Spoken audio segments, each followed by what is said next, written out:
매일 성경 묵상, 오늘 본문 말씀은 느헤미야 6장 15절부터 7장 4절까지 말씀입니다.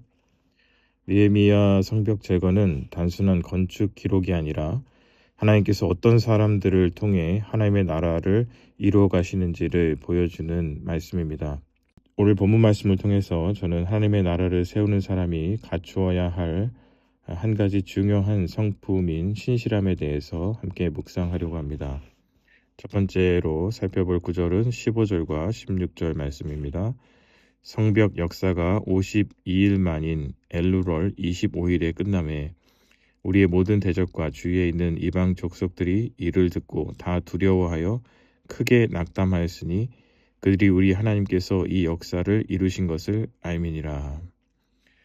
성벽 제거는 52일 만에 완성되었습니다. 이 소식을 들은 이방 민족들은 크게 두려워하며 낙담했는데 그 이유는 이 일이 하나님께서 이루신 일이었다라는 것을 그들이 보았기 때문입니다. 성벽 완공은 기술력으로 가능했던 일이 아니라 느헤미야의 신실함과 그와 함께한 백성들의 신실함 때문이었습니다. 성경에서 말하는 신실함은 몇 가지 특징을 가지고 있습니다. 그것은 어려운 상황 가운데에서도 흔들리지 않는 지속성이며 맡겨진 일을 끝까지 감당해내는 성실함이며 미혹과 유혹 앞에서도 중심을 잃지 않는 집중력입니다. 우리의 사역도 마찬가지입니다. 하나님의 나라를 섬기며 방해가 있고 낙심이 있고 지체되는 날들이 있을 수 있습니다. 그러나 하나님의 신실함은 그러한 어려움들 속에서도 신실하게 자기가 맡은 사역들을 감당하는 사람들을 통하여 이루어집니다. 그래서 신실함은 어떤 재능보다도 강하고 다른 어떤 전략 중에서도 가장 중요하고 가치 있는 전략입니다. 오늘 우리가 맡겨진 각자의 자리에서 신실함으로 하나님 나라를 섬길 때 하나님은 우리가 예상하지 못한 방식으로 열매를 맺게 하시고 세상을 놀라게 하실 줄 믿습니다. 두 번째로 살펴볼 구절은 7장 2절 말씀입니다. 내 아우 하나니와 영문에 관한 하나냐가 함께 예루살렘을 다스리게 하였는데 하냐냐는 충성스러운 사람이요 하나님을 경외함이 무리중에 뛰어난 자라. 성벽 재건이 완공되고 느헤미야는 하나니와 하냐냐를 공동체의 리더로 세우게 됩니다. 그런데 이들이 가졌던 성품은 바로 충성스러움과 하나님을 경외함인데 그것은 곧 또한 신실함이라고 할 수 있습니다. 이방인들도 하나님을 두려워하는데 일부 유다 귀족들은 도비야와 결탁을 했습니다. 그들은 끊임없이 자신들의 세력을 키우려고 했고 재산과 인맥을 이용해서 영향력을 키우려 했던 것입니다. 그들의 목적은 공동체가 아니라 하나님의 나라가 아니라 결국 공동체 안에서 자신의 나라를 세우는 것이었습니다. 결국 그들은 공동체 안에서 리더로 세움을 받지 못했습니다. 하나님은 우리의 능력보다 태도를 보시고 마음을 보십니다. 세상 나라에서 기준은 어떤 세상적인 힘을 가진 사람일지 모르지만 하나님 나라에서 기준은 신실함과 하나님을 경외하는 마음입니다. 오늘날에도 교회를 무너뜨리는 사람은 밖에서 오는 사마리아인이 아닙니다. 공동체 안에서 자기의 이익을 위해서 공동체를 이용하는 사람들입니다. 겉으로는 열심히 하는 것 같지만 문제가 생기면 곧바로 태도를 바꿉니다. 하나님은 그런 사람을 리더로 세우지 않습니다. 교회 리더십의 기준은 과거나 오늘이나 늘 같습니다. 그것은 겸손이며 신실함이며 하나님을 경외하는 사람이어야 합니다. 장로교 헌법에 직분자를 세울 때 다른 어떤 기준, 세상의 어떤 기준도 제시하지 않습니다. 그 사람의 어떤 재력이나 어떤 그 사람의 학력이나 혹은 그 사람의 어떤 세상적 지위를 묻는 그런 자격은 없습니다. 단 하나의 기준은 뭐냐면 5년 무흠이라는 기준이 있는데 그것은 결국 그 사람의 신실함을 평가하는 것입니다.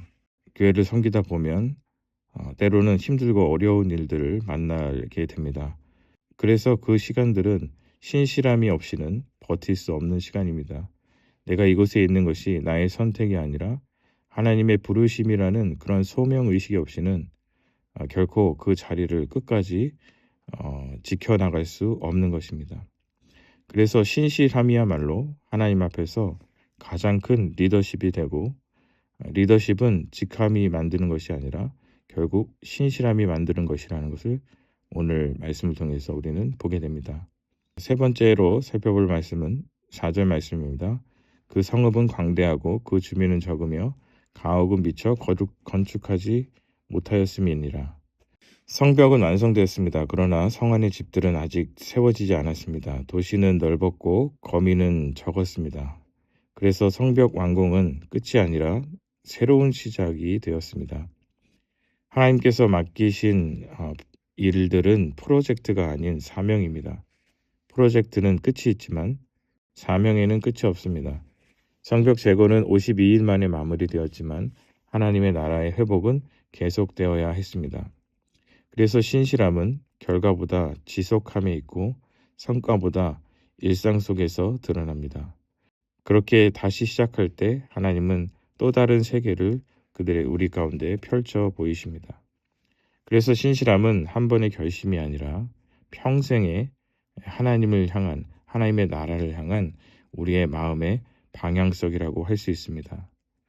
오늘 말씀을 통해서 우리는 신실하신 예수 그리스도를 또 묵상하지 않을 수 없습니다. 느헤미야와 하나냐 그리고 백성들의 신실함은 사실 그리스도의 신실하심을 거울처럼 비추는 예표라고 할 수 있습니다. 그리스도께서는 끝까지 우리를 사랑하셨고 십자가에서까지도 흔들리지 않는 신실하심으로 보냄받은 자의 소명을 이루셨습니다. 그리스도께서는 단 한 번도 하나님 아버지의 뜻을 멈추지 않으시고 순종하심으로 오늘 우리 교회의 머리가 되셨습니다. 그러므로 우리는 성벽을 바라보는 것이 아니라 신실하신 그리스도를 바라보므로 우리 또한 우리의 삶 속에서 신실함으로 하나님을 경외하며 또 하나님 나라를 섬겨가는 사람들이 될 수 있습니다. 오늘도 이 부르심 앞에 신실하게 나아가는 우리 모두가 되시기를 축복합니다. 기도하겠습니다. 하나님 아버지 은혜를 감사합니다. 오늘 말씀을 통해서 하나님의 나라는 능력이나 재력으로 세워지는 것이 아니라 하나님의 신실한 성품을 닮은 사람들을 통해서 세워져 가고 완성되어져 가는 것을 보게 하시니 감사합니다. 이 신실함은 때론 어려움 속에서, 도전 속에서, 방해 속에서 드러나게 되는 것을 우리가 보게 될 때 하나님 오늘도 우리가 교회를 섬겨가며 때로는 방해가 있고 낙심이 있고 지체되는 날들이 있습니다. 그러나 하나님은 결국 신실한 사람들을 통하여 하나님의 나라를 세우시고 하나님의 역사를 이루신다는 것을 믿고 오늘도 맡겨주신 그 각자의 소명들을 끝까지 잘 감당해 나아가는 저희가 되게 하여 주옵소서. 프로젝트로 끝내는 것이 아니라 정말 하나님을 바라보는 그 마음, 우리의 마음의 방향이 온전히 하나님께로 향하여 하나님께서 시작하게 하신 일들을 끝까지 감당하는 우리 모두가 되게 하여 주옵소서. 예수 그리스도의 이름으로 기도드립니다. 아멘.